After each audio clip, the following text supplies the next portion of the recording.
Thank you. Be seated. We're on. Okay, 2:40. We're back on. Gentlemen, Mr. Westbury, you're still on? Yes, we're going to recall Claude Porter briefly. Yes, sir.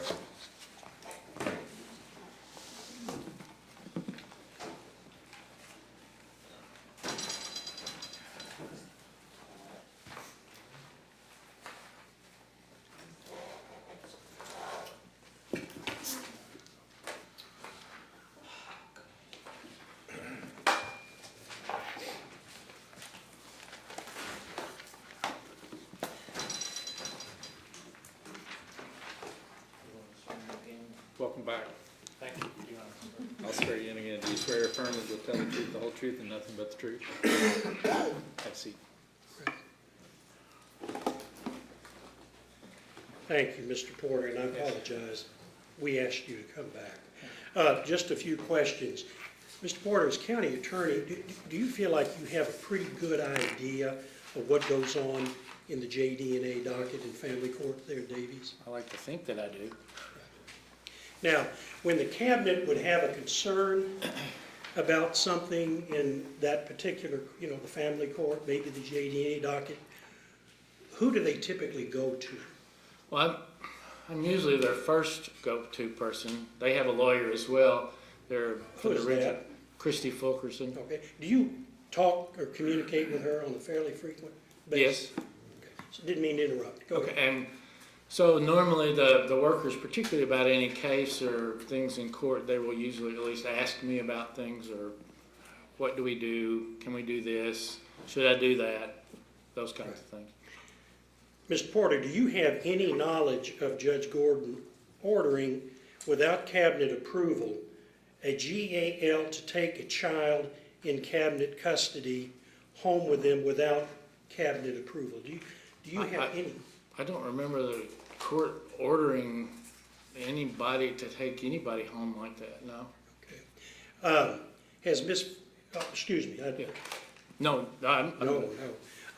Has Miss Fulkerson, the cabinet attorney, ever expressed any concerns to you about anything like that? No. Have you spoken with her recently?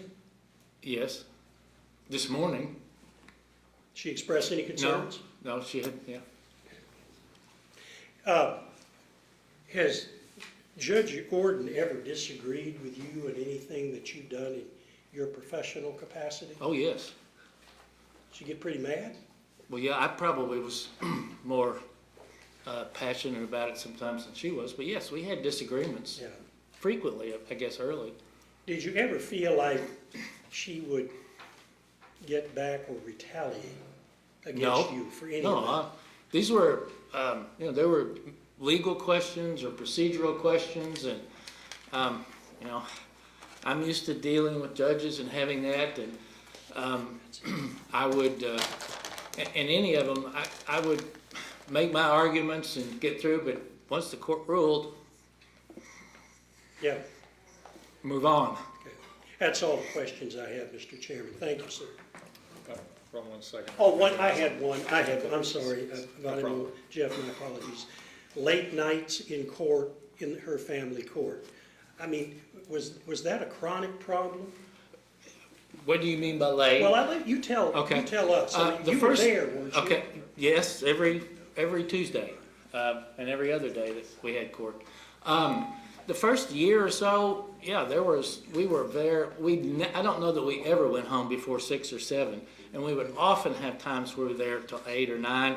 And there's 1 or 2 occasions where it was later than that. I think our latest any time was maybe around midnight or 1 o'clock. Yeah. But that once I set up the schedules when we started this because there was nobody else to do that, and I set up sort of the way we'd done in the past, and we put everybody in with the cattle calls, and that did not work. So as we moved along, we changed it at the judge's request and all the others. We changed it and made a better schedule, and that reduced a lot of that.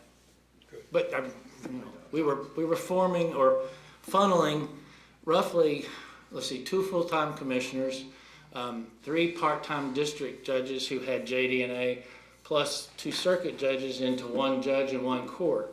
onto one day where we'd had them basically in 5 days. So, it took a while to rearrange the schedule so that we learned how to handle those.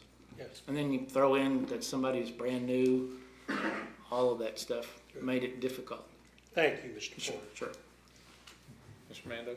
No questions, Mr. Chairman. Thank you. We'll check with the commission. Anything from the commission? No Judge Carter? questions. Judge Perry? Good afternoon again. Good afternoon. Help me out with something. Again, I think I told you, I'm a general jurisdiction judge. I used to be a county attorney in Jefferson County. There's a whole big arm of civil lawyers, criminal lawyers. We do all kinds of things. But at the end of the day, there's a county attorney who has jurisdiction to represent entities in various ways. And I have learned that the statute requires the county attorney or representative to be in these hearings. So whoever this Fulkerson person is, she's an arm, I assume, of the general counsel of the cabinet. Correct. You're there to represent somebody pursuant to statute. That's correct. My question is, and help me understand, who are you there to represent? I believe that I represent the Commonwealth, the cabinet, as far as if they have a legal question that they don't like the answer that I give. Their lawyer, Ms. Fulkerson, usually defers to me on those kinds of things. But I tell them if they have an issue that's legal for them specifically, that they probably need to talk to her, and they do. And then she will consult with me, and then we decide sort of how to proceed from there. So I believe that I represent the Commonwealth and the cabinet, and I make the recommendations to the court concerning for the cabinet and for the Commonwealth. I do not always agree with the cabinet's recommendations. I will tell them that, and there's a formality involved in the Commonwealth making an offer or an agreement to concede or to enter an order that the cabinet doesn't agree to, and I do that quite frequently, mostly just to protect their findings. And I usually say that the Commonwealth or the cabinet agrees to this order, does not object to this order, but will not offer any, or objects rather, but will not offer any other proof. I'm not sure that answers your question, but Well, conceptually, I understand it. We're trying to understand it in the context of what's happening in Davis County. okay. Let me go out on a little further on a limb and going all the way back to law school. You understand the concept of in loco parentis? How you say that, Judge? Somebody's standing in the shoes of a parent. So let's agree on who's standing in the shoes of a parent. It's not the judge. Nope. It's not the GAL. No. It's the state, right? I'm not sure that I would go that far. Then who is in these hearings? Well, in the hearings, as far as who's standing there for the parents have attorneys themselves. No, and again, I'm learning. We're talking about a situation where the child is out of the home, or my colleagues can correct me if I'm wrong. But Well, then the question is who has custody of the child. And the child can be in the custody of the cabinet, or the child can be in the custody of another relative or other person related, fictive kin or whatever. bottom line, it's either the parent or it's the state. Or it's the other custodian, but I don't believe that, I would disagree that the cabinet stands in the sense of, when you're saying in loco parentis, I'm looking at it as, they have the authority to do that. They have certain kinds of obligations, but they cannot do some kinds of things without the parent's consent. For instance, medical treatment during the time that they're in custody, consenting to other kinds of treatments. The cabinet gets an order from the court permitting them to do that. And if they want to move or go out of the state, they have to get the parent's permission to do that. And even when the child is committed to the cabinet's way, I understand. So, And really, I'm trying to go the other way. okay, It's never the GAL and it's never the court. that's correct. All right, that's all I have. Yes. Thank you. Judge Avery? I think I understand some of these relationships, and I don't always, if it's not a specific issue that's on my desk, I don't have to worry about it. So I'm going to take this opportunity, because I thought that the statute doesn't say that as county attorney, your job isn't to represent the Commonwealth, it's to represent the cabinet.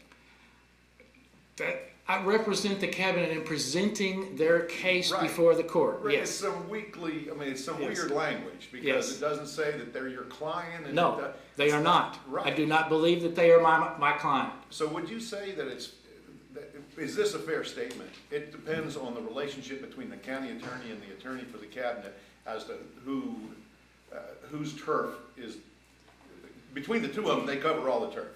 Well, between the two of us, we would cover all the turf. I believe that it's my responsibility before the court in a juvenile dependency and neglect abuse action to present the cabinet's position and case, present the record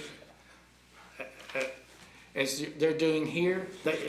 They don't represent you in that sense. They are In the same way that you represent the Commonwealth when you're prosecuting a criminal. I don't represent the complaining witness who's filed it. I represent the Commonwealth, and the crime is against the Commonwealth. In this action, it's a little different because it's not a criminal action, and I am the attorney for the Commonwealth, but my job as the attorney for the Commonwealth is to represent the entity of the Commonwealth, which is the Cabinet for Health and Family Services, and more specifically or directly, the worker who has filed on behalf of the Cabinet.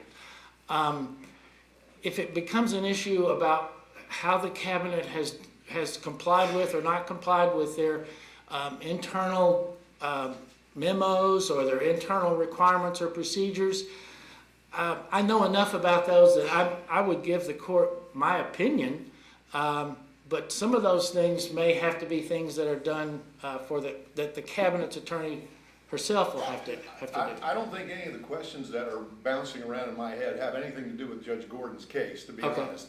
So someday when this is all behind us and you're in retirement, I may give you a call to try to clarify this, because I'd be happy to do. Again, that's my opinion. No, And I that's understand. I get it. I understand that the word that they use is you are to present the cabinet's case, and I don't even really know what that means. So, Well, I know what I think it means. well, That's and no offense, but I don't care. I'm passing the witness. Judge Chandler. Thank you. Quick question, I'm just curious, so you're the 11th county attorney, do you do your own DNA docket all the time, or do you have an assistant? I have one assistant now who helps me. I get some of that question from some of the other county attorneys. Why am I doing that?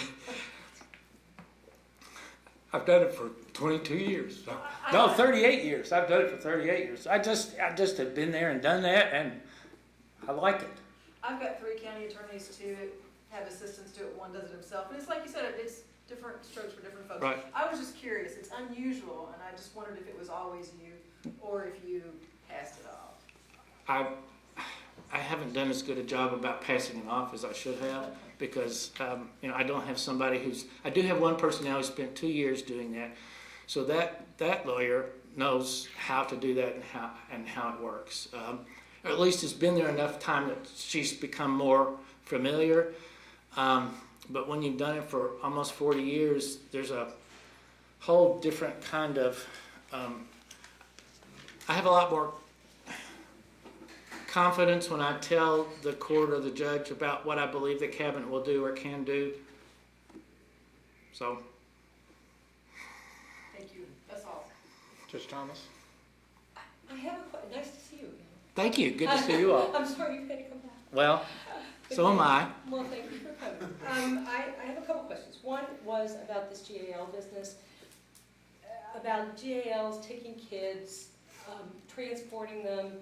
The question is, have you ever heard of GALs in judge's court? Not something judge ordered, but GALs that practice in front of her and have kids in front of her, taking kids over for overnight visits at their house? Or No. You never have? No. That's an interesting look on your face, because we heard about it this morning, about a GAL having a child in her home for a couple nights. I would have had something to say both to the court and to the GAL if I had known about that. Well, there's all these different pieces to this moving puzzle, and this wasn't the only instance we'd heard about.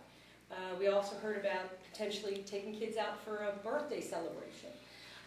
I don't think that's appropriate for GAL. The look on your face says you don't either. I agree. So my question, if that's going on in judge's court, I'm not saying she's the one that says you have to do it, but do you think she's got a close enough relationships with her GL? She'd hear about it?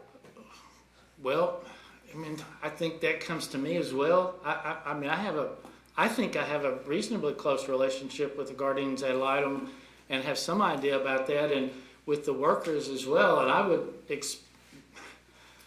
expect, not only expect them, I would request that they tell me about something like that. We had testimony from the supervisor that said a couple workers had come to her and said that this was going on and that they hadn't given the appropriate permissions in some of these cases. So Okay. I don't know how far the wall's gotten. I don't either, but that's, the problem I have that is, I have a pretty good relationship with the supervisor. And if the supervisor thinks that is, and that's happened, the supervisor, you're talking about the regional supervisor. I'm talking about Heather Camp. Yeah, she's the regional supervisor. That's what I'm talking about. She did not convey that to me that I recall, and that's a pretty serious allegation. It's a very serious allegation. She also makes the statement that she fears retribution from Judge Gordon's court, that she's worried about having testified today and saying these things. So I don't know if she didn't say anything to you because she was fearful. Whether that fear is well-founded or not, I don't know. Well, But I wanted to know if you'd heard about this stuff and what you thought about it. well, one, I don't think it's appropriate. I don't think it should go on, and I don't know that it has, but I am not aware of it, and have not been aware of it. But unless you all are going to tell me not to, I'm going to go back and call the supervisor and ask about that. Please do. Because I talked to their lawyer this morning. She didn't mention that. She said that maybe Heather had said something about it, but she didn't know about it either. Well, I think Heather was pretty concerned about what her higher-ups would be saying to her after her testimony, I'll be honest with you. I think she's a little concerned about her job. I mean, that's the impression I got, that she had been made to apologize once before by a supervisor for something she didn't feel that she should apologize for to the judge. Was that the former regional supervisor? It's Heather. No, the former regional supervisor asked her to make that apology. Right. Okay, So that. she feels like that hierarchy piece is that I mean, I got the distinct impression from her testimony that she felt like that the court was always going to be right in the eyes of her higher-ups. So I don't know how much she would have told this attorney. I'd be thrilled if you talked to Heather about this, because it was very concerning. Unless you all tell me you don't want me to, I'm going to call her on my way back or when I get back. Call. It was on it's public record. She testified. Okay. Because I think that takes care of the concern that we may share about that issue. Okay. On a totally different topic, we talked about this when you were here before, all this text messaging between you and Judge about Dalton. Did you text message with her about other stuff, about other court cases? Other court cases? You mean about procedures and stuff in court and that sort of thing? Like dispositions of children? Before they had, no, I don't remember anything like that. Okay. I'm just looking at a text that says to you from Judge, hey, I'm committing Jalen. JR wants him at YA. If the levels work out, you okay with that? You okay with you? I hear that as a substantive issue in a case. Yeah. So I'm a little concerned that that's in there. You've just got a yes, thumbs up. So I'm just curious if that was something that was a normal practice within the court as a shorthand between you all, and everybody knew what was happening and no big deal? Well, there may have been some of that, but anything like that, I communicated to all the other lawyers and said, this is what it is, because any disposition that we did, well, we often would try to negotiate adjudications and dispositions, and to try to do that. Initially, I was used to dealing a lot more with negotiating before I got into court and doing it, but once we got into this where there's so many, I wasn't able to participate as much in the management or reviews or stuff beforehand, and it was pretty much all in court. And then when I hired the second person to help me, she would often do some of that, or one of us would be in court and the other would be out and trying to talk with the ones beforehand, trying to work out a solution before we came in. That sounds like one that says we'd sort of work something out and the judge was making a provision to me, and then I would just agree, so. It just, I'm not a texter. Oh. So to me, all this text messaging just doesn't, it's foreign to me, so. I became one because, well, I think I mentioned to you yesterday, I got several calls or things Your during. phone was ringing off the hook while you were sitting there. Right. But a lot of those would be text messages, and people can send those to me during court about one thing or another, and I don't have to disturb the court with whatever it is, and I can look and I can check. I mean, I'll be in, and I had some this morning. We had somebody, well, I think we were asking about the thing with the judge's son and the kitty DUI.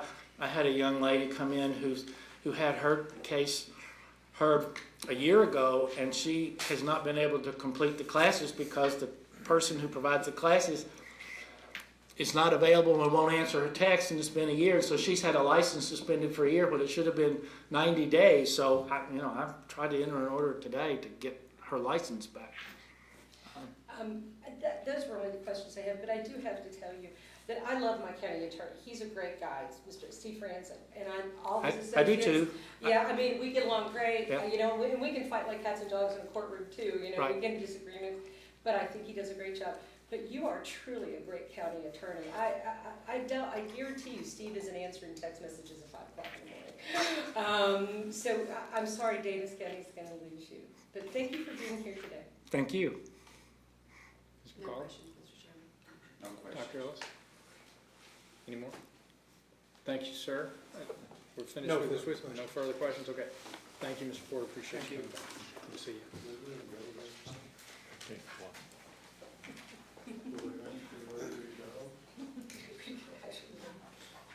Please hesitate. Yes, sir, Mr. Westbury. Recall briefly, Judge Gordon.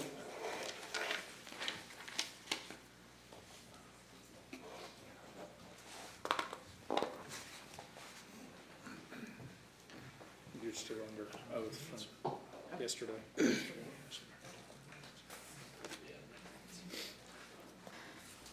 Yes, sir. Yeah, thank you. When you were Dalton's GAL, did you ever take him out to your home? No. Did you ever take him out without cabinet permission to any place? No, absolutely not. When Dalton was finally moved back to Owensboro to kind of a residential placement in Owensboro, I kind of realized that we were getting to the point where there was nowhere else for him to go. So my husband and I talked, and I'm not sure at what stage of that process I withdrew from the case and had the judge appoint another attorney. But pretty quickly, I withdrew from the case. At that point, we went through every kind of background check. Well, that was my next question. There's some implication yesterday there were no background checks. Can you put that to rest, please? Yes, we went through every kind of background check that they could possibly come up with. Like what? What kind? AOC check, the twist check, the CAN check, which is kind of like the twist check. They wanted our driver's licenses. They wanted our automobile insurance. I think Dalton was going to study for the GED at sales office. They didn't have as strong of a relationship, so they were spending time together there. And so I think they went so far at one point as to ask for his building insurance and all of that. And all of it was with the cabinet's permission. And as Ms. Can, I think, mentioned yesterday, it was the social worker's idea for us to take custody of him. And I'm happy to say who that was, but it was Jeff Humphrey, and he, it was his idea, and he took it to Heather Can, and she agreed as well. And it wouldn't have gone anywhere without a full agreement of the cabinet, because they signed off on the agreed orders, as did the judge, as did his guardian ad litem, who was appointed to replace me. Okay. In your court, as a judge, have you ever allowed a GAL to take a child who's under cabinet care home with them without cabinet permission? Absolutely not. I would consider that to be almost akin to kidnapping. I mean, when I heard that yesterday, clearly I would like to know what situations those are, because I would have serious concerns about that guardian ad litem remaining on my list. Were there, to your knowledge, have there been any cabinet filings or any type of complaint about GALs taking children home or out? Home or out? Yeah. I mean, maybe I wasn't aware about what Ms. Braga testified to until it was brought up in this situation. I had no idea, and I wouldn't have any idea. If the cabinet works something out with a foster parent or a GAL, I'm not going to become aware of that unless there's some kind of issue that comes to the court's attention. The foster parents, under the Normalcy Act and a reasonable prudent parent standard, they have the authority to make those decisions about, so that children can go to church lock-ins and sleepovers and slumber parties. That's up to the foster parent or the child's placement. The sanctioning of cabinet workers. We talked this morning. You admit that was wrong? Absolutely, yes. I mean, as soon as it came up in the very beginning that it wasn't just late reports, it was we were not getting reports at all, and or the cabinet workers were just not coming to court. So I first met with the cabinet. We had stakeholder meetings. We had many discussions on this, and I know what Ms. Can testified to yesterday, but at one point I was saying, listen, we're still having concerns, we're still having issues. And she said, listen, and it was one worker in particular that she did not care for either. She was having her own issues with. And she said, listen, if you can't get anywhere with it, sanction her. That's what I don't know if she said that's what other judges do, but she continually said sanction her. And said, that would be, that's what she was telling me to do.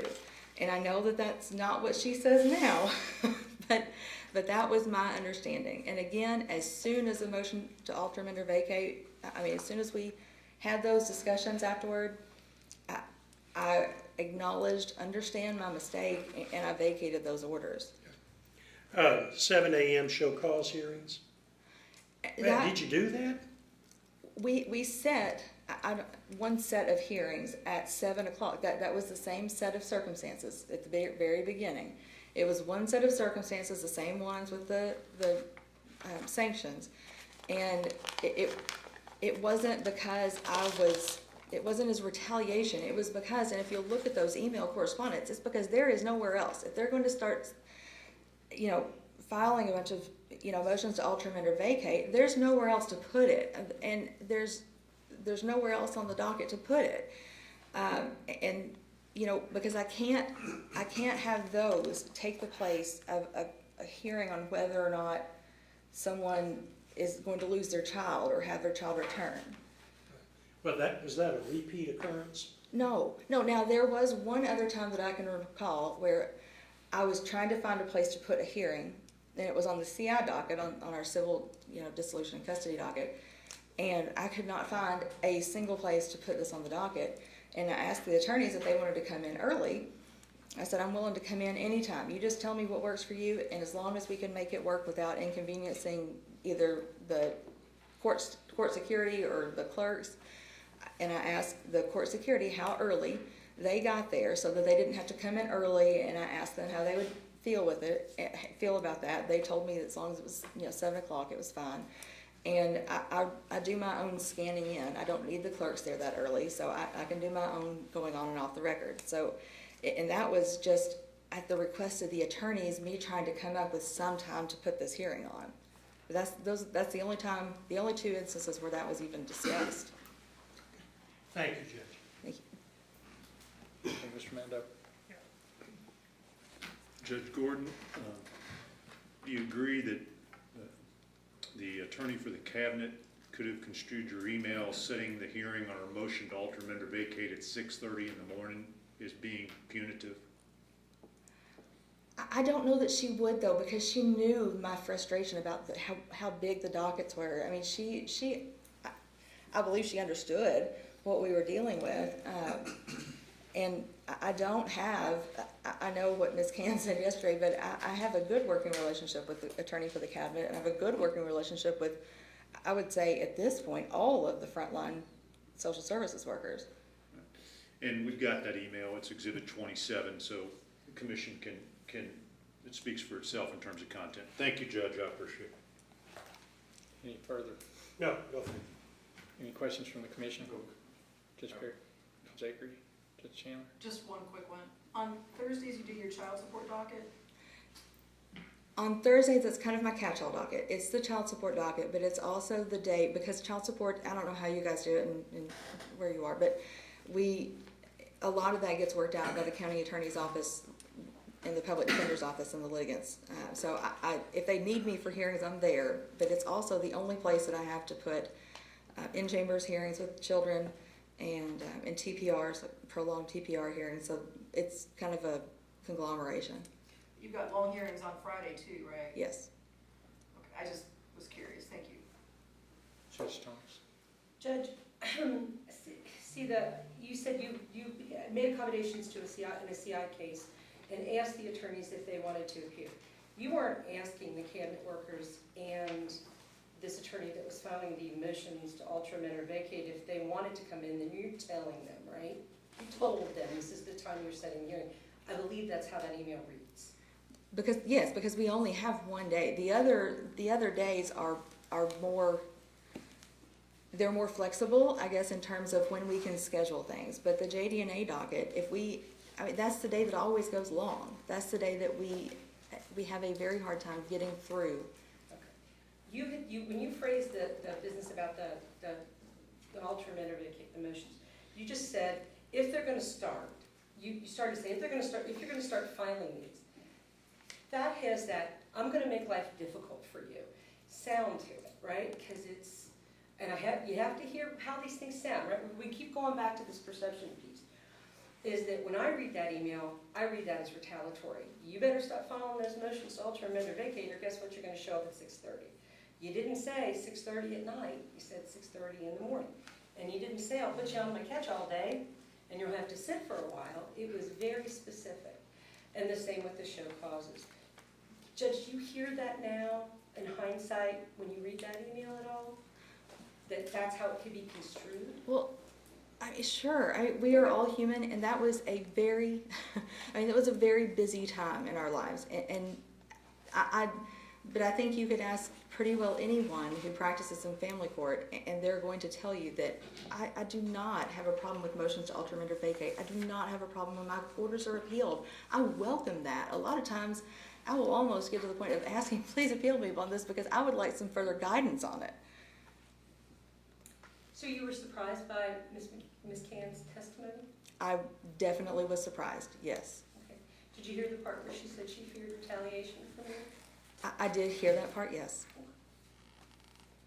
Nothing further, thank you. Ms. McCauley? No questions. Dr. Ellis? Anything else?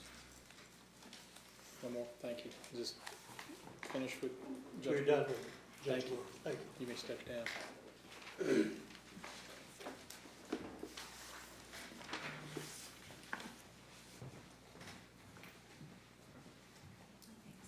Pardon?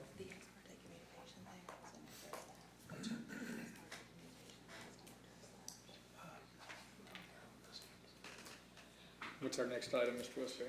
Well, Jeff, we were going to talk about stipulations. Okay. Now, we talked with you, Mr. Chairman, about some stipulated testimony. We also were going to offer to play one of the video depositions and maybe submit the transcript on the other. Just trying to, with your all's permission, we talked with you about that. Okay, how do you want to present this now, the stipulations, so the Right. commission is aware of them, can hear them? And I'll propose the stipulation that what Mr. Westbury and I have talked about, and it's of course subject to your all's approval, but my understanding is Mr. Westbury was going to call Ms. Carolina Campos Glover next. Yes. Her testimony would be essentially similar to, if not the same as, Ms. Bragg's in terms of what she knew about starting up the family court in 2017, Judge Gordon's administration of the GAL docket while she was there, and the other topics that were touched upon by Ms. Bragg. In light of that, we would stipulate that that's what her testimony would be. If I have not summarized that Mr. Westbury, please correct me because she's your witness. Thank you. He did a good job. He's been And we doing don't that. want to be, in the past, as some of the commission members know, when, instead of having maybe what might be cumulative testimony, we just stipulated so that that wouldn't be necessary because of your schedules. But I don't think Mr. Westbury and myself do not want to deprive anybody of the right to see a witness or question a witness. You know, we don't want to sacrifice that at the expense of expediency. Yeah, it would be duplicative. She is a successor, Ms. Campos Glover, a successor case manager, like Ms. Bragg and others, and it pretty much the same thing. I'm sorry, was she case manager or staff attorney? I thought Ms. Bragg was staff attorney. Thank you, Judge. I made a mistake. I don't know which one, I'm sorry, I've lost track. No, it's been a long morning, and that's a mistake. Yes, but the testimony would be the same. No, we could call her. No, you don't have to, I just didn't know if she was staff attorney or case. No, she is case man, non-attorney case manager, my She's apologies. different than. Yes, than different Amanda's position, staff. but Okay. essentially the same testimony. Thank Like, you. No, I just want to make sure I get the title right, thank you. I understand what we're trying to accomplish for efficiency, expediency, and unless the commission has a particular thought that they want to pose any questions, then we'll just take that as a stipulation, acknowledging that that's Judge Gordon's witness in her defense. Yeah, the last one, Mr. Chairman and members of the commission that we want to stipulate would be the testimony of Frank Brancato. Mr. Brancato was a long-term family court practitioner in Davies County. He would testify, I think we agree that Judge Gordon is a rule follower and that he would like to see her back in family court. That's it. And We the stipulate that that's what his testimony would be, and we don't. And I on behalf of think, the commission. and gentlemen, you informed me earlier that both of those witnesses are here and available, right? They are. They are. Yeah, they're on the hall. So unless the commission has any reason that they want to ask a question, then we can take that as another stipulation, realizing that that's part of Judge Gordon's defense. Right. Okay, thank you. Let's move on to the next item. That would be the video deposition of Courtney Skinner, another case manager of more current time frame for Judge Gordon. Kim Emberton is a deputy clerk. What we thought we would do with you and the commission's permission, we'll play Ms. Skinner and submit the transcript of Ms. Emberton. Is Miss Emberton on video as well? Yes. Well, why don't we just play that video too? I'm just trying to move it along.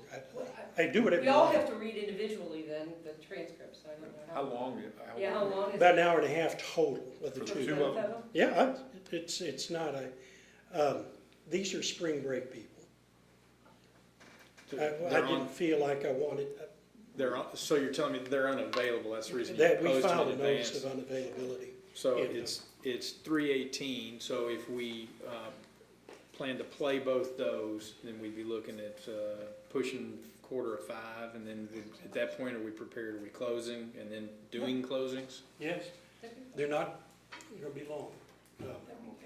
I don't have much energy left. Treat the video. As far as the transcript goes, I had asked counsel if they would present to us the basic summary of the facts in that transcript and what they wanted to have conveyed to us.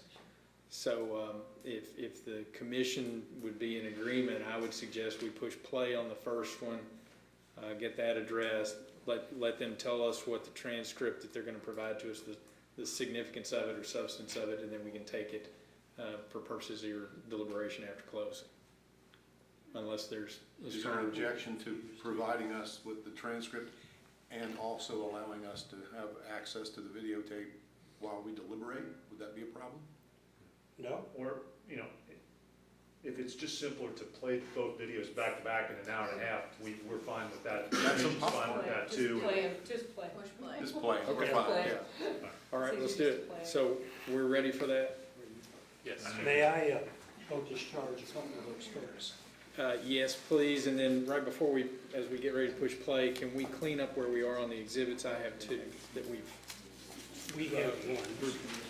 that's fine, just make sure it's closer to where they can see it. I'll move around as I need to. With the exhibits. Yeah, 27 and 1, his is number 1, and thanks.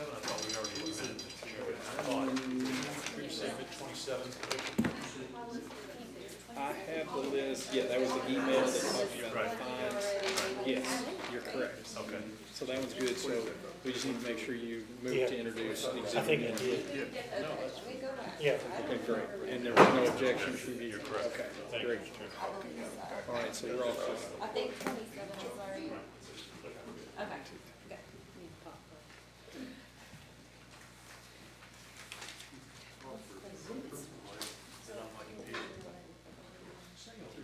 You ready to push play and we can start? Chairman, are you ready for me to go ahead? Yes, who's this witness? I believe Courtney Skinner. Mr. Westbury? Pardon? Could you just do me a favor and tell me who this witness is and what her position is so we know what to expect here? Yeah. This is Courtney Skinner. She is Judge Gordon's current case manager. Okay.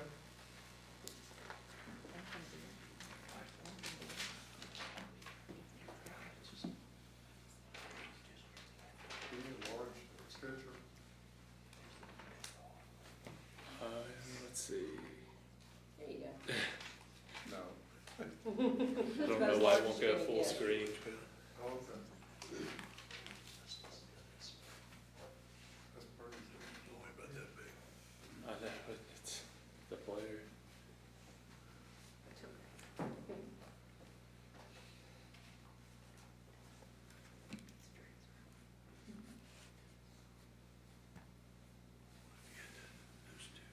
That makes it smaller.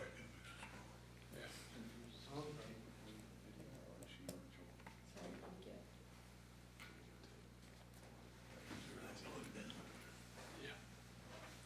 There's no audio yet. That's okay. She's moving around. Mr. Westbury, would be okay with me going forward to where they start? Oh, yeah, of course. Yeah. Let's try.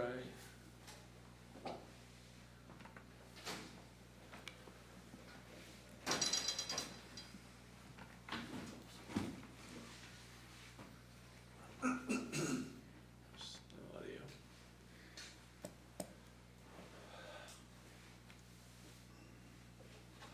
There should be audio now, do you know? The audio was. Introduced ourselves, Ms. Bush and I just a moment ago too. Good morning. Let's off the record at 9:06 a.m. Back on the record at 9:06 a.m. Okay, thank you. Ms. Skinner, I introduced ourselves, Ms. Bush and I just a moment ago too. Good morning. Glad to meet you, at least by Zoom. I don't believe we've ever met before, have we? No. Nice to meet you too. We're representing Judge Gordon in a matter before the Judicial Conduct Commission that's scheduled to start April 4th, 2022 in Bowling Green. Now, Yes. I understand, or I'm told, that you're not going to be in Kentucky. Correct. Either the 4th or the 5th, is that correct?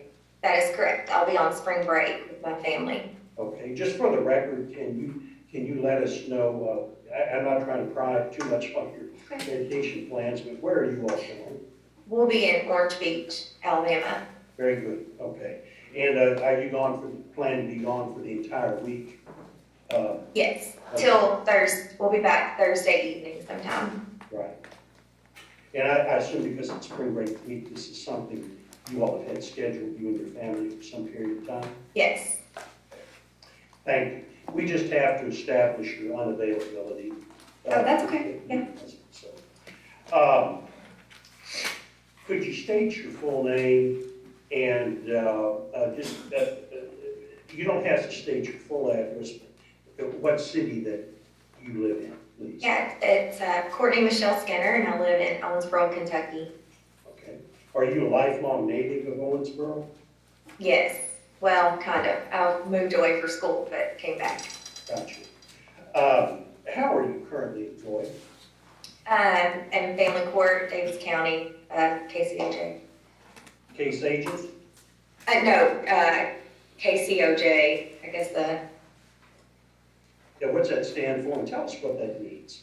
Kentucky Court of Justice. I work for the state.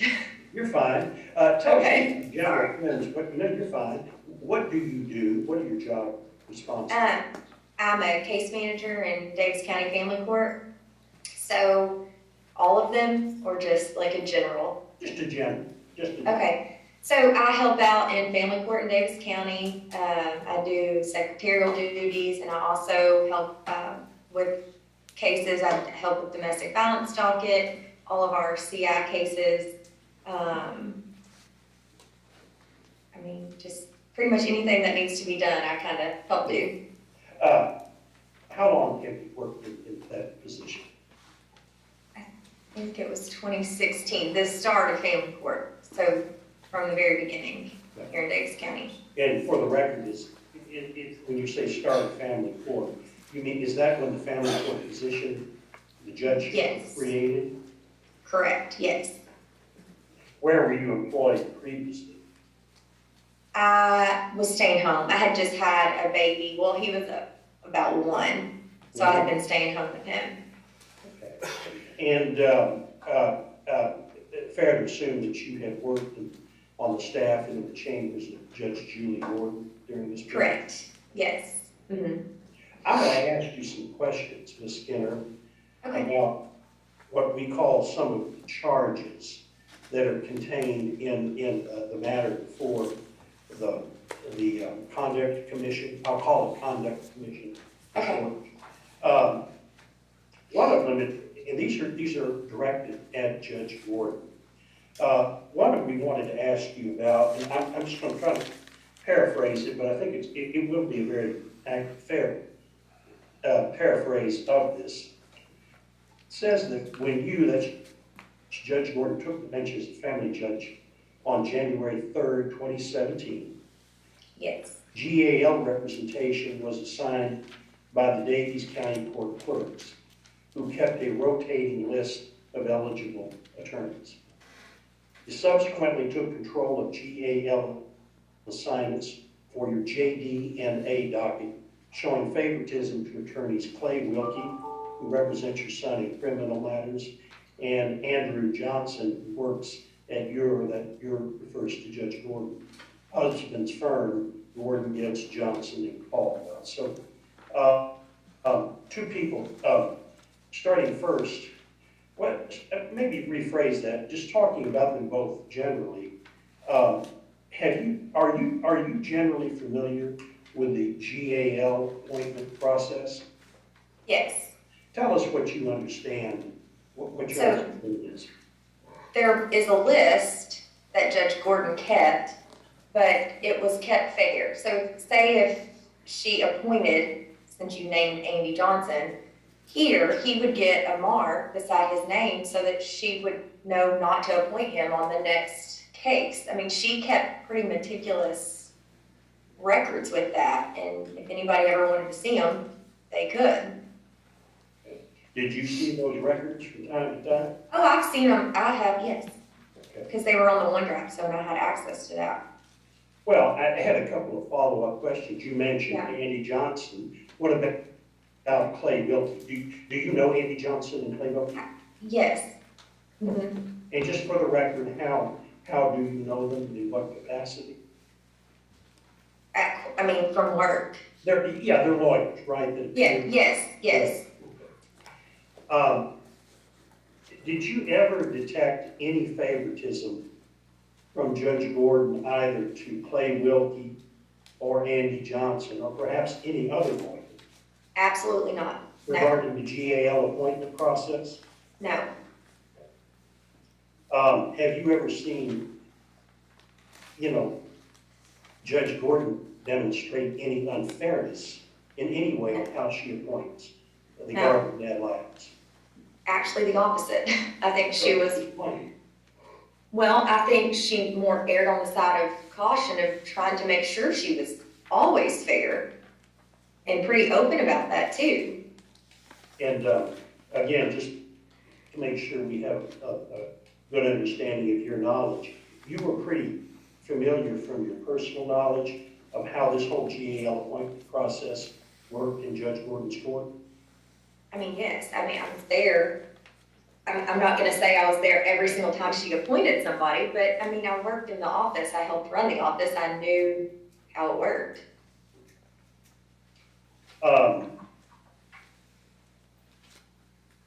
In your experience from having worked in family court in Davies County with Judge Gordon and others, did you ever see any indication that she showed any preference in her rulings based on who the litigant's attorney might be? Never, no.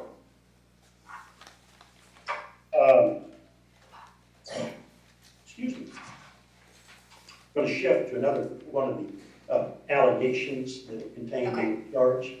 And I'll read, this is a rather short one. On April 5, 2021, almost a year ago, you, that's Judge Gordon, filed a complaint against Judge John McCarty with before the Conduct Commission. The allegation is the complaint that was filed says it was filed as a retaliatory measure. Do you know who Judge John McCarty is? Yes, I do. Okay. How do you know who he is?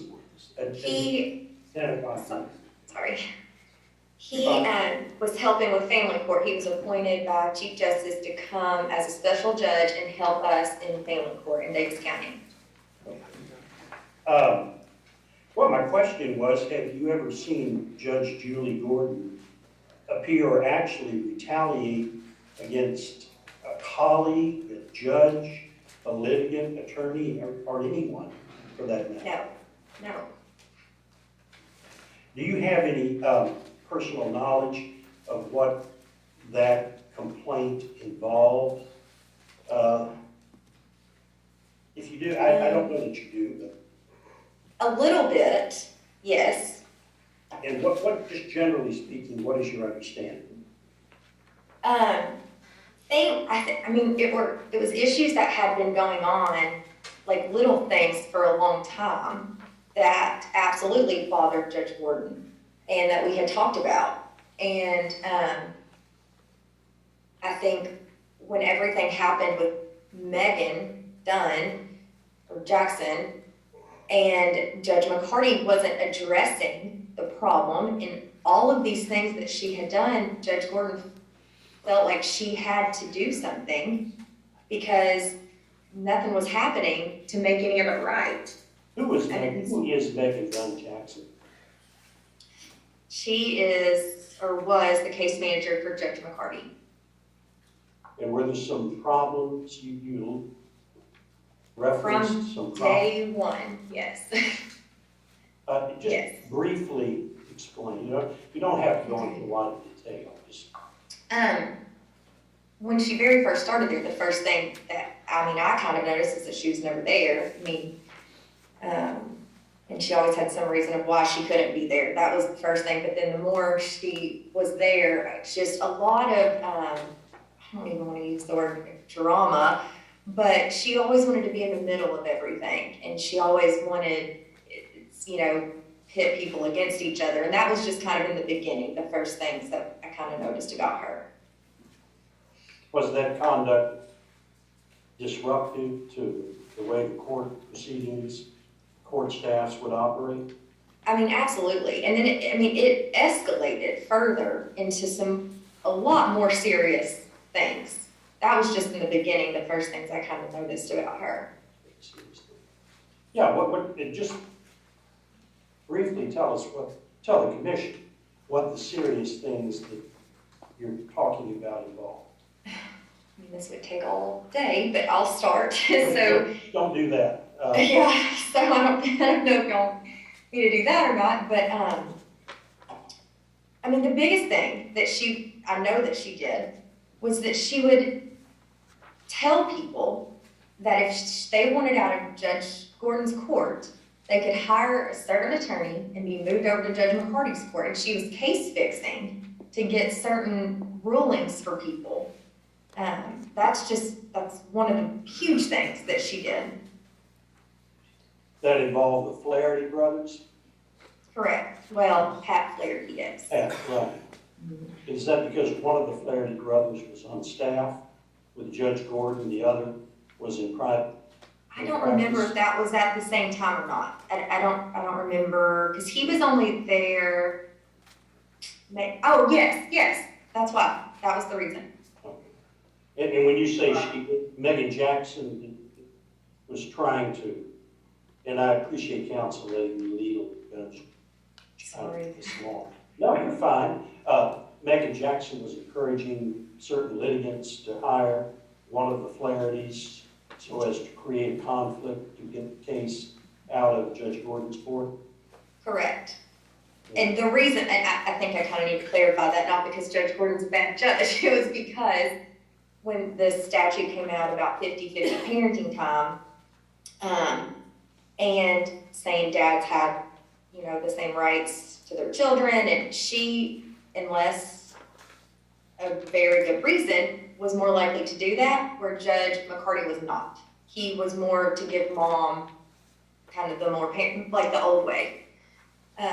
And so Megan didn't like that, and she would tell people if they hired Pat, they could get into Judge McCarty's court and get their kids. So she would say this to like the moms. When you say Pat, you mean Pat Flaherty? Correct, yes. And his brother Brian was staff attorney for Judge Gordon, if I've got that right? Yes. For a period of time, yes. Thank you on that. We'll keep moving. I want to talk with you about another few of the charges. The next one involves drug testing. And the charge says that throughout your tenure as family court judge, that your means Judge Gordon, you took it upon yourself to administer drug tests as you saw fit, using your secretary, your case manager, and others who were not properly trained to conduct such testing. Okay?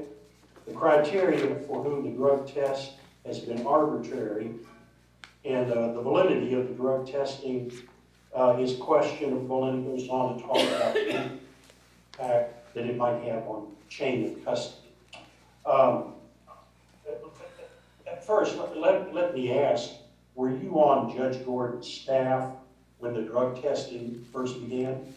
Yes. Do you know how the idea of drug testing first came about?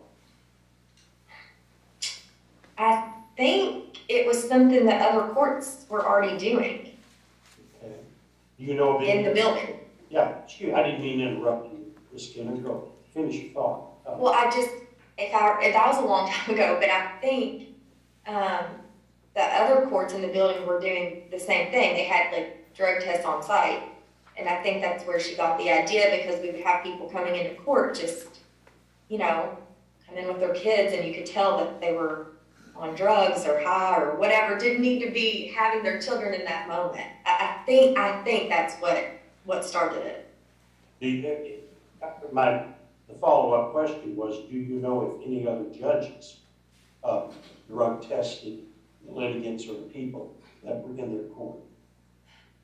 I think so. I think it was Judge Lisa Payne's court that had all the drug tests.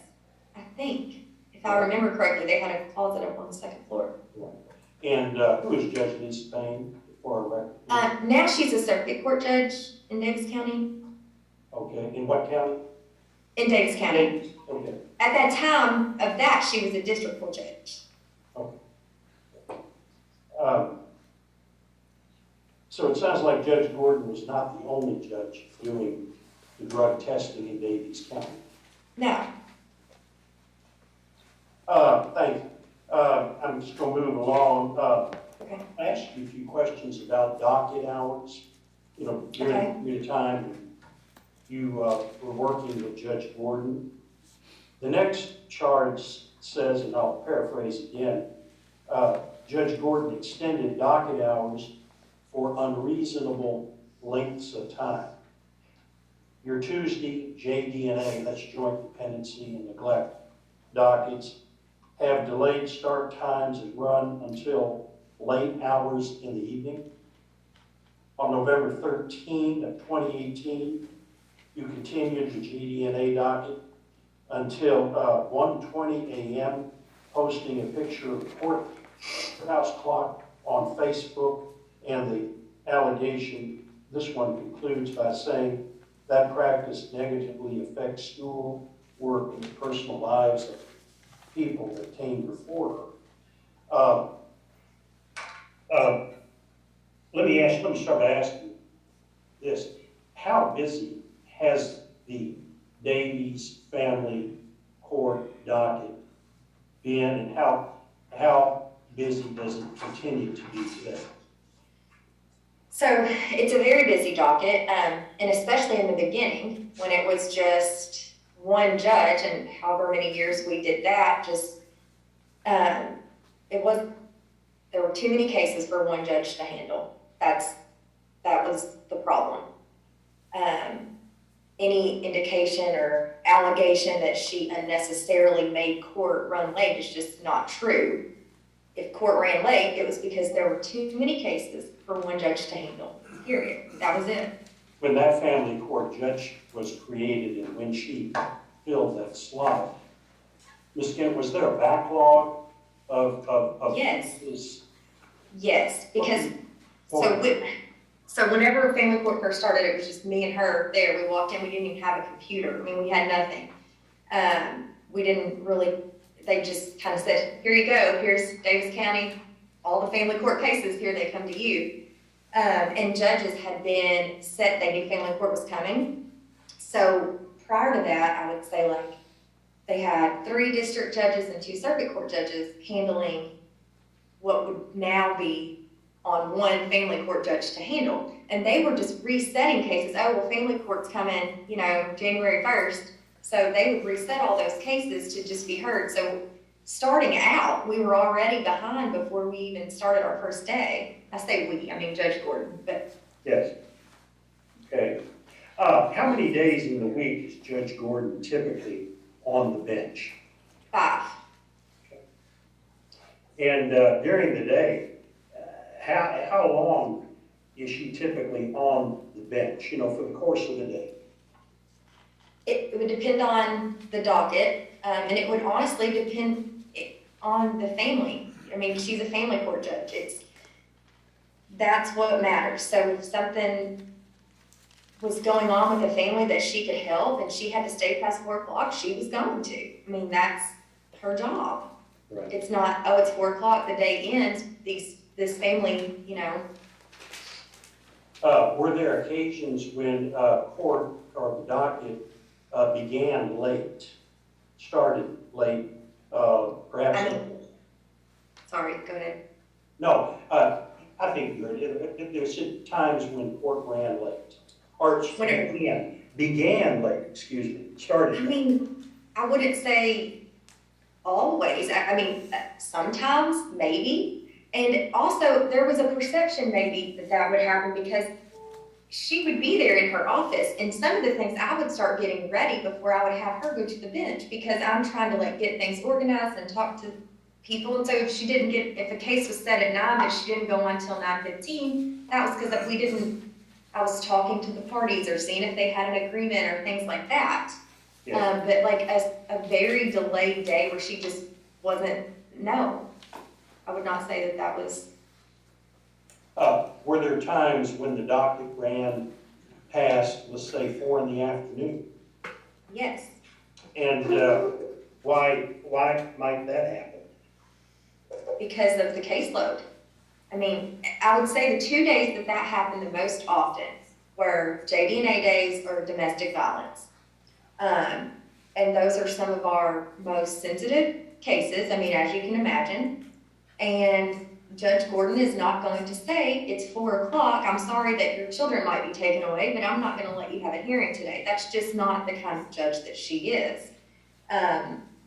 It would never be out of just because she wanted to keep people there. I mean, she has her own family to get home to, but this was her passion and is her passion. And I think that, a lot was too much put on one judge to handle. And that was kind of the outcome, that some days it ran late because the job needed to be done. Sure. Are you familiar with any occasions where the docket would have run into the wee hours or the late night, early morning hours? I know personally of one time that happened. One time. And what did that involve from your personal experience? I wasn't there. I don't know. Okay.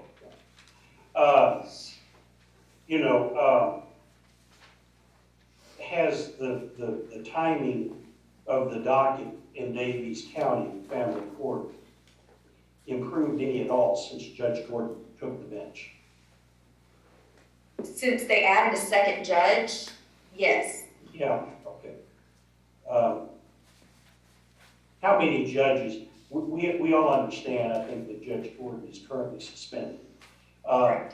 During this period of time, how many judges are currently handling the family court caseload? 3. 3, you say, who are you, please? Judge Joe Caslin, Judge Tom Caslin, and Judge David Payne. The 2 Caslins, are they circuit judges or retired? They are retired circuit judges, yes. And Judge Lisa Payne, is that the other one, did you say? Or no, Judge David Payne. Mm-hmm. He was the district judge, and he is a special appointed judge like Judge McCarty was to help. How's it running? I mean, we have 3 judges, so it's, but it's funny because Judge Caslin, there's 2 of them, and they're like, how did she do this by herself? I mean, well, there's 3 total, but just the 2 of them, they split her 1 docket. The 2 of them split her 1 docket. Okay. Thank you. We'll move on to another one of the, we call them allegations in the charge. It says that Judge Gordon extended the lengthy JDNA dockets by leaving the bench for prolonged periods of time to attend personal matters and family events, all while the juveniles and case parties waited at the courthouse. So my first question is, when you worked with Judge Gordon, did you ever see her leave the bench during the docket? I'm not talking about bathroom breaks or anything like that. Right, yeah. Extended period of time. Was this a practice or not? No, it was not, and I'll tell you, JDNA Day, Tuesdays, it was always going to be a large docket. She would not plan things on that day, and I kept up with her calendar, so I know for a fact, unless it was just something totally random, out of the blue, could not be, just a random thing, and I don't even recall that happening. Tuesdays were dedicated to JDNA cases, period. She would not schedule something on that day. What was the longest time you can ever recall you seeing her leave the bench? On just ever? Yeah, ever. If you think of. I don't know. Been there the whole time. Like, has she ever left the bench before? Yes, but not leaving people sitting there waiting or, I don't know. Can you rephrase the question? I guess you better. No, it wasn't. I didn't say that real well. I guess the better way to ask the question is, was it a practice of hers to leave the bench for extended period of time for personal matters? No, it was not. And actually, she never even took a lunch break. You can look in our freezer there now, it's full of all of her freezer meals where she'd be like, hey, go throw me something in there, because she was just there. She didn't leave the bench. Obviously, yes, for little things here and there, or if the kids had a school play or something and she was gonna go, but we would usually, we would plan that. It would be planned around it. It wouldn't be her leaving people waiting. Yeah. Thank you. Moving along, the next one, it's back to the drug testing. Okay. That I asked you about a minute ago. Okay. It states that Judge Gordon, her staff had always undergone the training provided by drug testing drug testing companies that she used to be qualified drug testers, but you, that's Judge Gordon, have not provided any proof that your staff has undergone the requisite trainings to administer and interpret the tests. You also stated you're no longer using your staff for drug testing, but Carolina Glover is still performing the drug testing you require when the annex is closed. I know that's a mouthful, but what do you know about the drug testing and Okay. Proof of that? Well, so whenever I was interviewed that day, I was looking for my certificate that I had, and I think it's called Redwood Toxicology, and I couldn't find it. I found it later and gave it to Judge Gordon, and I think that she turned it in. I did find it, I just couldn't find it that day. Which interview were you talking? Whenever, yes. I'm sorry, I didn't hear that question very well. Can you repeat it? Yeah, I leaned back and I trailed off. I asked Ms. Skinner who, the interview that she referenced a moment ago, if she recalls, who conducted that interview? Was it Mr. Weaver? Gene Weaver, yes. And you understand that he's the investigator for the Conduct Commission? Yes. So the question, it's not particularly complicated. I mean, did you receive any training for drug Yes. testing? And what was that again, please? It was from Redwood Toxicology. It was one of the drug testing facilities, or they distributed the drug test. And I didn't do, that was in the beginning, and I did some, that's not something I did long term, but I did do the training for it. Do you know if any member of Judge Gordon's staff is still performing any drug testing? No. They go to the annex building, and Carolina did that training too, by the way. Same one I did. So her staff's no longer doing drug testing? No. Is it correct? Mm-mm. Next one, really, I'm pretty much at the end. Last July 21st, 2021, in a response that Judge Gordon gave to the Conduct Commission, stated you never monitored or asked your staff to monitor any case of Judge McCarty from which you had recused, and likewise did not listen in on any of his cases. Then it makes the statement, evidence indicates that this response of Judge Gordon's is a misrepresentation. It's got to do with the monitoring. Correct. So I've just got a few questions Okay. on this topic. When you worked for Judge Gordon, did you ever monitor on eavesdrop on Judge McCarty's courtroom at any time? Monitor? Yes. Eavesdrop? No. Okay. Judge McCarty, I was helping Judge McCarty. He didn't have any staff. Yeah. So what's the difference? Just explain the difference between monitoring and eavesdropping. Okay, yeah. Understand. Yes. So we have something called Live View, where I can be in my office and watch Judge Gordon's court. I could be in my office and watch Judge McCarty's court. He did not have staff. He gave me access to that so that I could watch his court and help with dates and things like that. So this kind of goes back to the Megan thing where she likes to start drama. Judge McCarty knew that I had access to that 100%. He gave me the access, or okayed it for me to have it. But when I was helping one day, something happened and it got turned into that I was listening in on their courtroom, which I was, but not because I was fine, but because I was helping Judge McCarty and I was supposed to be training Megan. Gotcha. Are you aware of any other member of Judge Gordon's staff ever eavesdropping or monitoring, No. Judge McCarty's court? No, we didn't have time to do, no.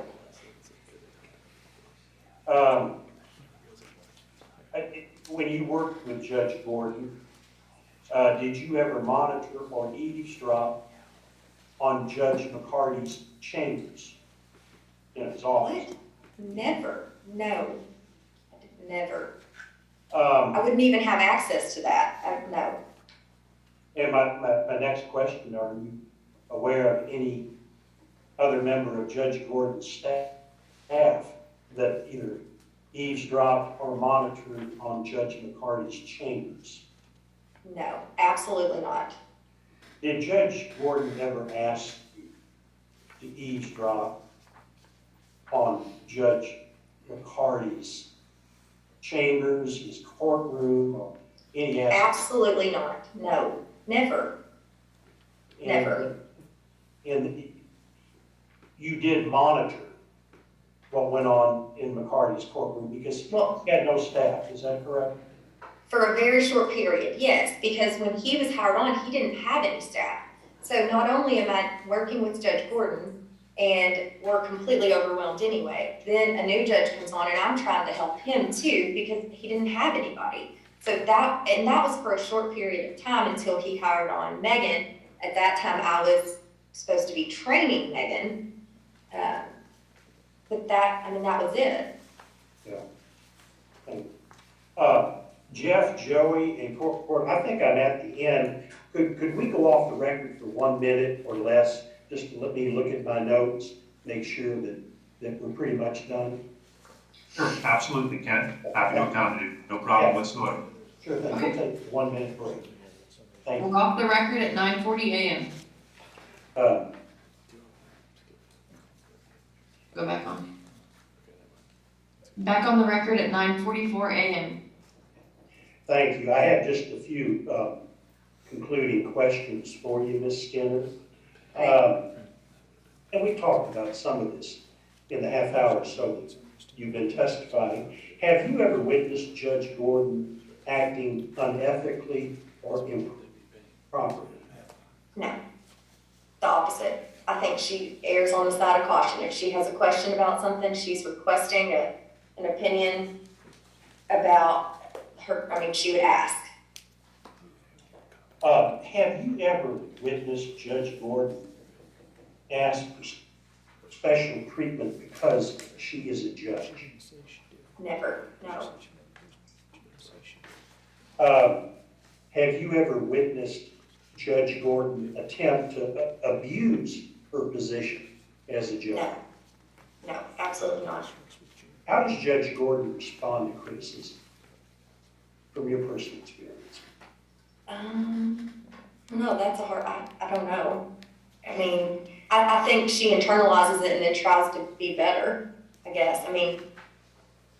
I think if people criticize her, she definitely takes it to heart and wants to try to fix it if she can.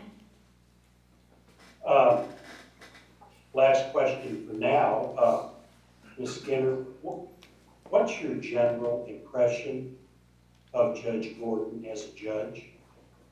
She's a great judge. She's a very caring judge. She is, like I said before, her passion are the kids and families of Davis County. And that was true even before she was a judge. So, that's really it. This is what she's meant to do, and she's the best at it. Thank you. I appreciate your courtesy, and I'll turn it over to Mr. Mando and Mr. Hill. Okay. Please extend them the same courtesy that you. Absolutely. Yeah. Thank you. Good morning, Ms. Skinner. Hello. Jeff Mando, pleasure to meet you remotely. Mr. Hill and I represent the Judicial Conduct Commission. I have some questions of you based on your direct testimony, but not many. First, just by way of background, my understanding is that you knew Judge Gordon before she took the position as family court judge. Is that correct? That is correct, yes. In fact, you worked in the same law office, the Gordon Law Office, where Judge Gordon worked before she took the bench as family court judge. Is that correct? A period of time before, yes, but not right before. I was a stay-at-home mom. But yes, I did for a period of time before that. And then when she decided to run for family court judge in Davies County, you campaigned for her for that position, is that correct? That is correct, yes. Well, I worked for her on her campaign, if that's the same thing, I don't know. You supported her candidacy and you worked for her on the campaign to become family, Yes, correct? correct, yes. And then, once she was elected by the citizens of Davies County, you, in concert with Judge Gordon, helped to build that family court up from the ground up. That is correct, yes. And given those experiences, it would be fair to say that you are fairly close to Judge Gordon, correct? Yes. Now, with regard to Mr. Westbury's questions about the GAL appointments, my understanding is, given the heavy workload and caseload that you all fronted with, that most of your work, Ms. Skinner, was focused on the CI cases, the DV and the DV cases primarily. Is that correct? That is correct, yes. But not always. That was more recently. Because in the past, there were times where I was the only employee, so I did everything. So I'm familiar with all of it. But you did not generally work on the JDNA cases, correct? I mean, in the past, yes, but not recently. Right. And that you did not generally attend the JDNA Tuesday dockets, correct? That's not true. I mean, recently, as far when COVID hit, and I have an underlying condition too, so I was not handling the Tuesday docket at all. But for years, yes, I absolutely did. But once we had different staff in there that could handle it, they kind of took it over, and I was able to do other cases. So while you may have been originally involved because you were one of the initial employees, as time went on, you got away from that, and other folks were involved in helping Judge Gordon with the JDNA docket, correct? Kind of. So we would have laps. So somebody would leave, and then I would have to go back in and do JDNA again. And then somebody would come and take it over, and then they would leave, and I would have to go take over JDNA again. So throughout it, I mean, it was in and out. But I would say over the last, maybe 2 years, I haven't been as involved in JDNA as I had been in the past. I still am familiar somewhat, but not an every Tuesday deal. And where I'm coming from on this is I've read the statement that you gave to Mr. Weaver as part of the investigation. Yeah. You're obviously familiar with that because you agreed to give that statement, correct? Correct, yes. And do you recall telling Mr. Weaver in that statement that you try to stay away from the JDNA docket? That's more Carolina and Jennifer's responsibility. Yes, and that's the truth. But well, because we had Carolina and Jennifer at that time, and so they were handling it. And then, obviously, in that JDNA docket, there's responsibility to make sure that parties are represented and their interests are protected in those hearings, correct? Correct.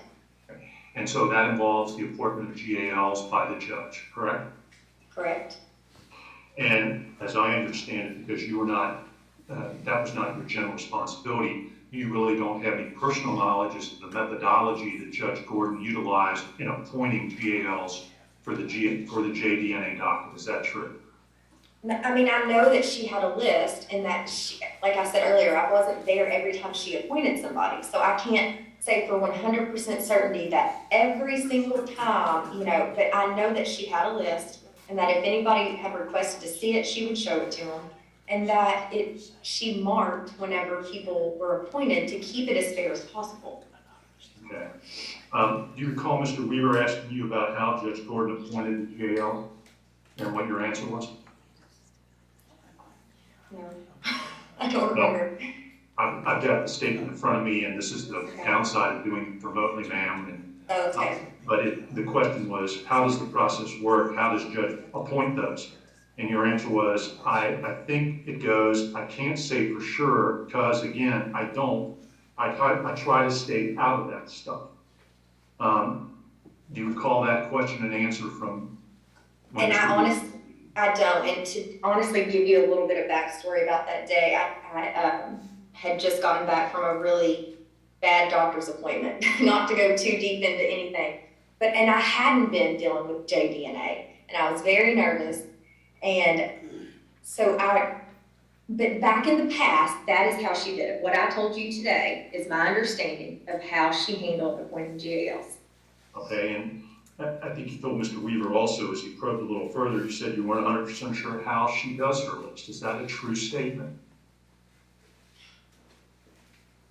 I don't. What I said today is that what I knew for sure was the truth.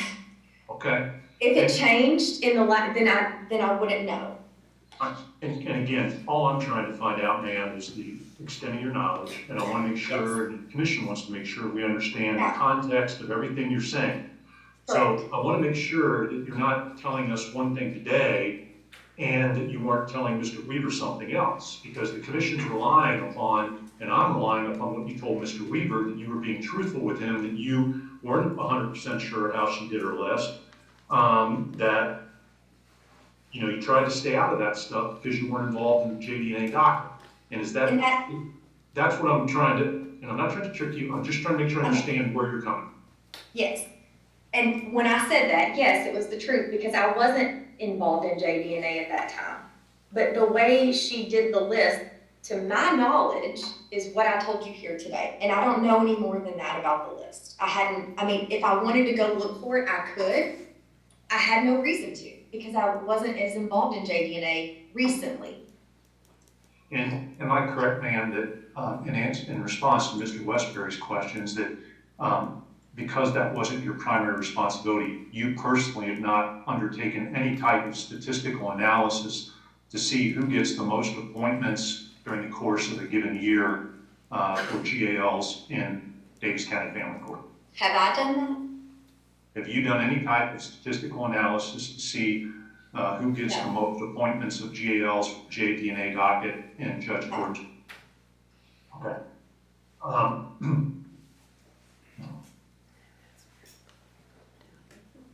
And you don't know how many appointments Mr. Johnson got or Mr. Wilkie got in relation to the other attorneys on the GAL list?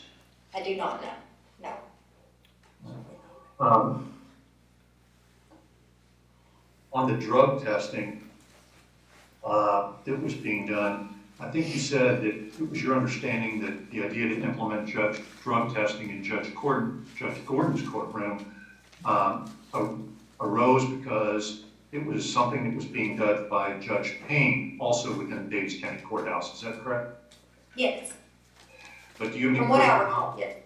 And do you have any personal knowledge as to what type of protocols Judge Payne may have utilized in performing those drug tests of people in her court?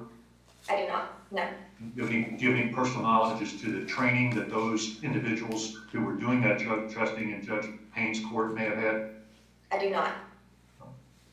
And as I understand it, as far as the drug testing in Judge Gordon's courtroom, you really were not involved in that aspect of the court proceedings, correct? Correct. I have before, I have done them, but this was back whenever I was more involved with JDNA, Right. so years ago. Carolina Glover was the primary person, as you understood it, that was taking responsibility for that in Judge Gordon's courtroom, correct? Yes, and I don't know 100% like how much, I don't know that she personally did them. I thought they were going over to the annex. Again, I wasn't there on the Tuesdays, there in the last little bit to know. So I don't know. Okay. And as far as the proceedings on the JDNA dockets on Tuesdays, you generally were not in the courtroom as Judge Gordon conducted those proceedings, correct? Correct, not recently anyway. Right. And because you had other responsibilities while the JDNA docket was going on, there were still other things that were, because of the docket, that had to get done on a timely basis. There's time limits on DV cases, correct? Correct.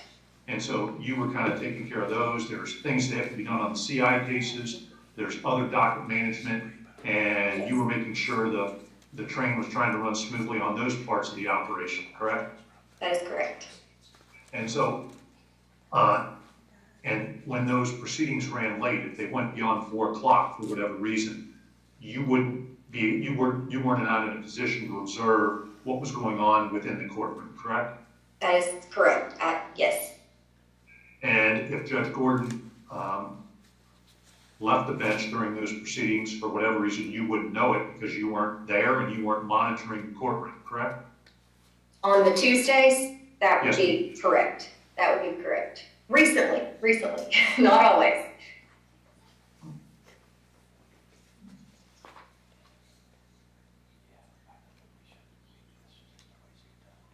But Go ahead, ma'am. No, if you've got something to say, if my question, I don't want my questions to be misleading in any way. If there's something you feel like you need to explain, I want you to say it. Okay, so just what you just said about the Tuesday, when I wouldn't be around after 4 o'clock or whatever, there wouldn't be any reason for her to leave the bench. I mean, the kids are she wouldn't be leaving for personal things at that point in time. So in my mind, when you ask that question, I'm thinking of did she leave at 10 o'clock in the morning to go do something and leave everyone waiting for 2 hours? So when I answered that question earlier, that's how I was thinking of it, not, did she leave from 4 to 7 and make people sit there and come back? Which that's not true either, but to clarify that.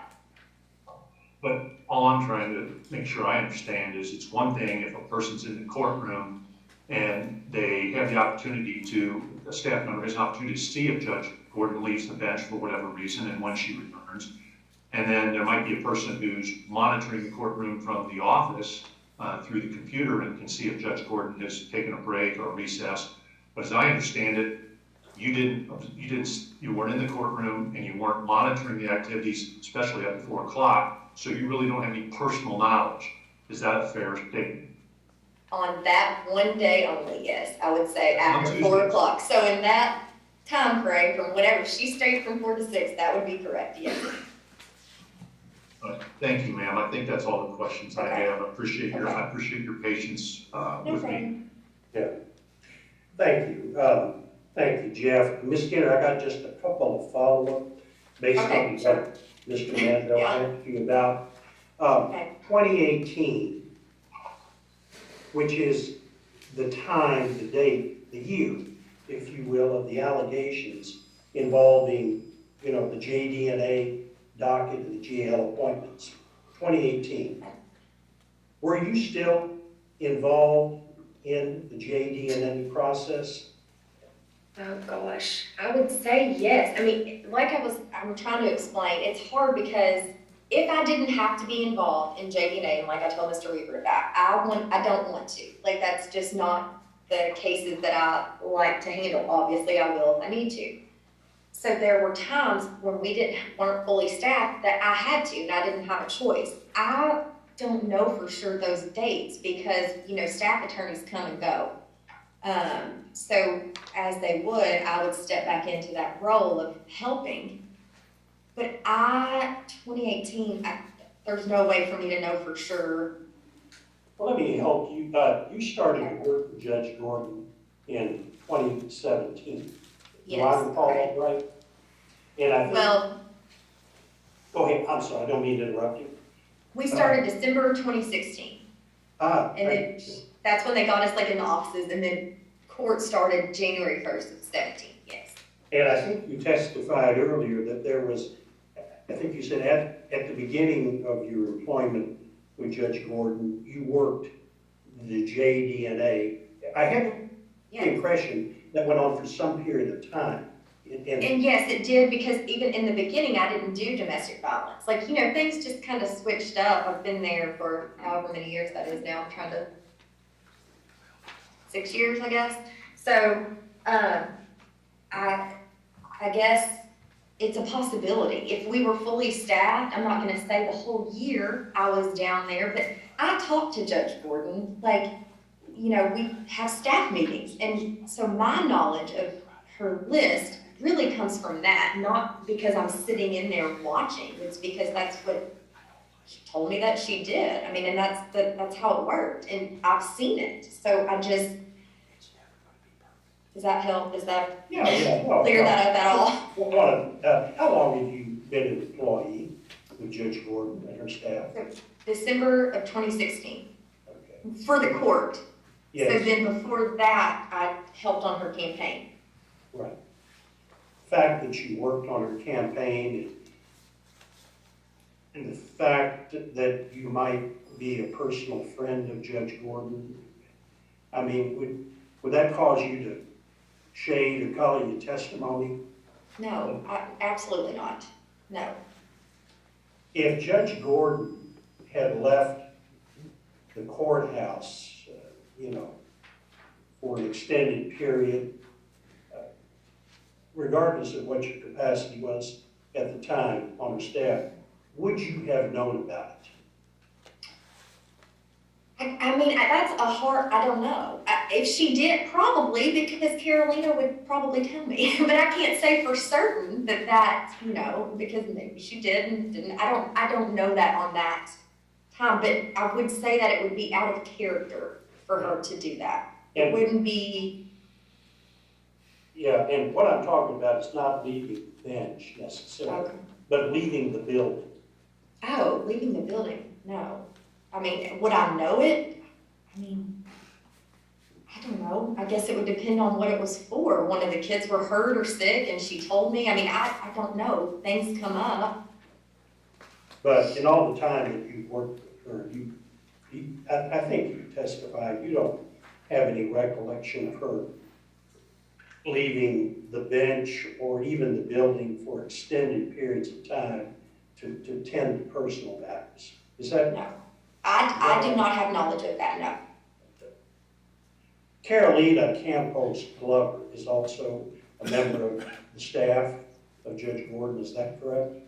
No, no longer, no. No longer, but she was for a number of years. Yes. Is that correct? Mm-hmm. Yes, I don't know exactly how many, but yes. And did she have, to your best recollection, did she have knowledge and experience with how the JDNA document would have operated and run? Yes, and so she is definitely the guru in that. And that's when Carolina started, I really didn't have to handle that docket much anymore. And so, that's, I kind of stick to the CI and the DB. Right, but you did JDNA before Carolina got there, is that right? Yes, mm-hmm. And I've done it sporadically throughout, even when Carolina was there, I have done it when needed because then we had our staff attorney leave, and so then it's just me and Carolina. So I had pretty much when I'm needed to step into JDNA, I can and I do. Has been sporadic, except in the beginning when it was just me, obviously, throughout the whole time I've been there. No, thank you, ma'am, for your courtesy. I appreciate that. That's all the questions that we have. Okay. One follow-up question, ma'am, again, just so in response to Mr. Westbury's last question, you were involved in some of the JDNA cases and you did it when it needed to be done. Mr. Weaver asked you questions about your role in that. Is there some reason why you didn't provide that information to him when he asked you about it? Honestly, I don't know. I mean, when he asked me that, had been fully staffed. I guess Carolina and Jennifer had been doing it, and it just, in my mind, in that day, JDNA, I was doing nothing with JDNA. So a lot of the things they were talking about, it wasn't what I was dealing with in the moment, I guess. I don't know. That's the only way I can answer that. Thank you, ma'am. Nothing further. Thank you. We're done. Okay. Right, off the record at 10:07 a.m. Mr. Chairman, Jeff, do you mind? We can, in the interest of trying to move this along, I think Mr. Mando and I would agree to stipulate that the next deponent witness would testify to essentially the same thing that this witness, Ms. Skinner, would testify to, if that's okay. Who's the next one? Kim Emberton is a deputy clerk in the family court, in the clerk's office. we'll stipulate that her testimony essentially mirrors from the same testimony you heard from Ms. Skinner.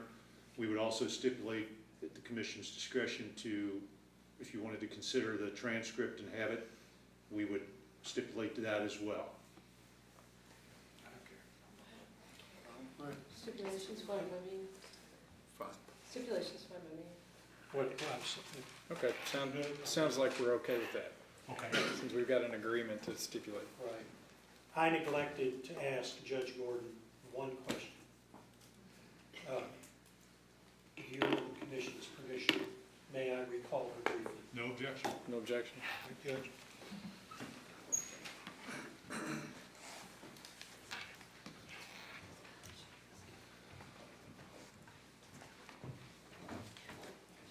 Still under oath. Judge Gordon, there was some testimony either earlier today or yesterday about some alleged ex parte contact, if I understood it correctly, between you and Judge Burlew. Explain what, I just cut to the chase. There's something you wanted to address Sure. to the commission. If I misstated it, I forgive it. Please. I believe it was Judge Thomas mentioned a text message that I had sent to Mr. Porter. And I just wanted the chance to explain that just briefly. I'm sorry, I want to be able to hear this, and Sorry, sometimes, Yeah. again, I'm getting older, and if you can get a Keep little your closer to voice that up, mic, I please. just Sure, need sure. to Yeah. alarm you, Judge, I just want to be able to hear that. No, Sorry, no, Judge, not we're Judge talking about Burlew. Judge No, Burlew. we're talking about Mr. Porter. That's my bad. That's my bad. I'm tired. That's fine, that's fine.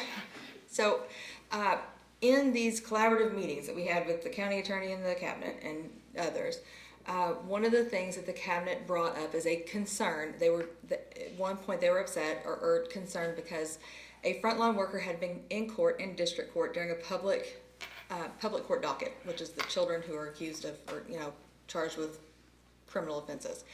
And somehow that frontline worker ended up, I think at the direction of the district judge, filing a petition and filing for an ECO. It was brought to me, and I signed that because that's what the frontline worker had asked me to do, and it was appropriate. Later on, we had a meeting, and the cabinet regional office had asked if we could, anytime that happens or anything like that happens, the frontline worker might not know the details of whatever it is, like they may not have all the information. So the request was that anytime a child was going to be coming into cabinet custody, if I would let either a supervisor or Claude Porter know so that they had a heads up that there was a child coming into cabinet custody. So that would be, I don't recall that specific situation, but I would almost guarantee that's exactly the situation that happened. They just wanted a heads up anytime a child came into custody. We would have had a hearing within 72 hours. Obviously that information would have all been shared at the temporary removal hearing. So I have no further questions. I have no questions. Thank you, Judge. Does the commission have anything? Nothing from the commission? I have a question. Yes, sir. So, in that video, you're talking about that document, you evidently signed that document. That's what you just said, right? No, this is the Judge Burlew situation with my son, that's something different. I'm talking about an ECO in my court with a case that was brought to me. What's an ECO stand for? Emergency custody order. Okay. So, the document in Judge Burlow's, when your son came up, when he was talking about it, he understood that was your handwriting. That was not your handwriting. I don't know what he had. I don't know what he had. According to what Mr. Porter testified to, I would have signed something. It wouldn't surprise me if I'd written out, if he had talked to me about writing out what I thought would be appropriate. It wouldn't surprise me either. I'm not comfortable testifying to which it was or what he was talking about. Okay, well, I'm sorry I got mixed up on what document was signed. Pardon me. No problem. Anything else from the commission? Nothing, Mr. Mando? No. Mr. Westbury? No, nothing. No. Thank you, I think you're finished once again. Mr. Westbury, we're still with you. Where are we? May I just have one moment? Yes, sir.